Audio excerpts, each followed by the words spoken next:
Lindner plant Steuerentlastungen und Spitzenverdiener sollen weniger profitieren. Finanzminister Lindner hat einen Plan für den Abbau schleichender Steuererhöhungen durch die Inflation. Er hat es nicht leicht, denn die Koalitionspartner halten dagegen. Sie haben ihren eigenen Vorschlag. Mehr dazu erfahrt ihr in diesem Video.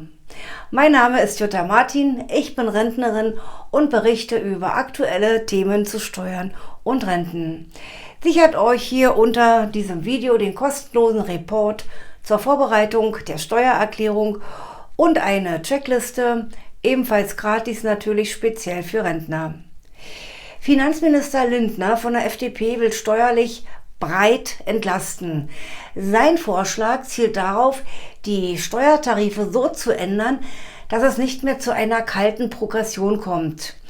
Die Deutschen müssen nicht nur höhere Preise hinnehmen, auch die Belastung durch die kalte Progression steigt.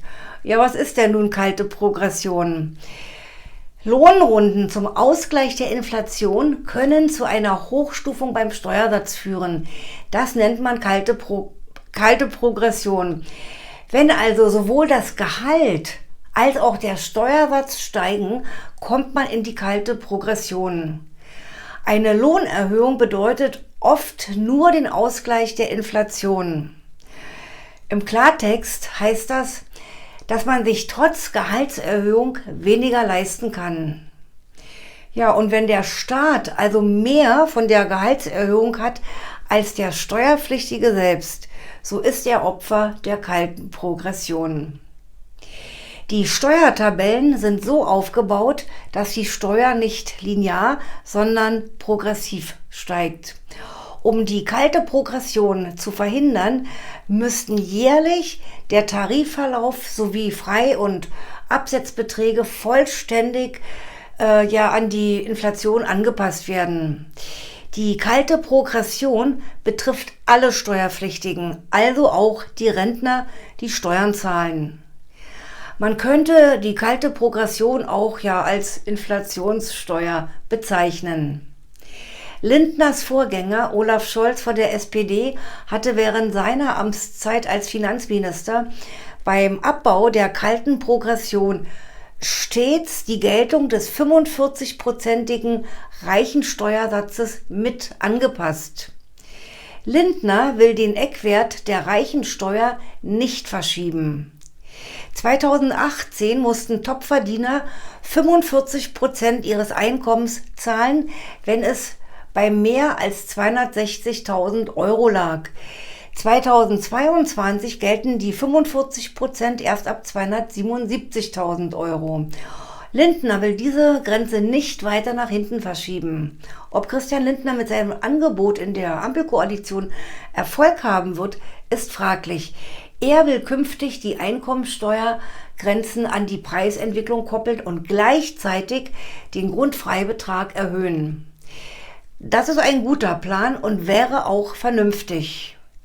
Kommt es dazu nicht, würde die Kombination aus Inflation und gleichbleibenden Steuergrenzen irgendwann dazu führen, dass Facharbeiter, Lehrer oder auch Krankenschwestern den höchsten Steuersatz zahlen würden.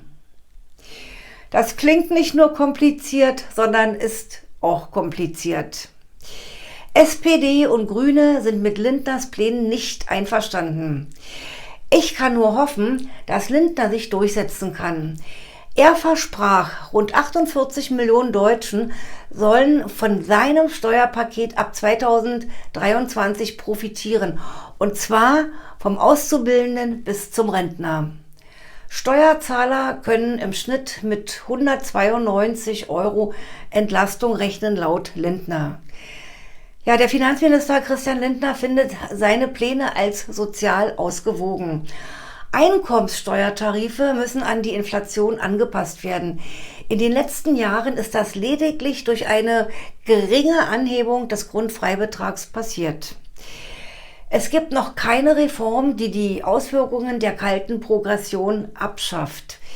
Der Plan von Finanzminister Lindner, eine automatische Anpassung des Steuertarifs an die Inflation, ist aus meiner Sicht der richtige Weg. Haben hier die Grünen das letzte Wort, wird es noch schlimmer. Wie denkt ihr darüber? Schreibt es unten in die Kommentare.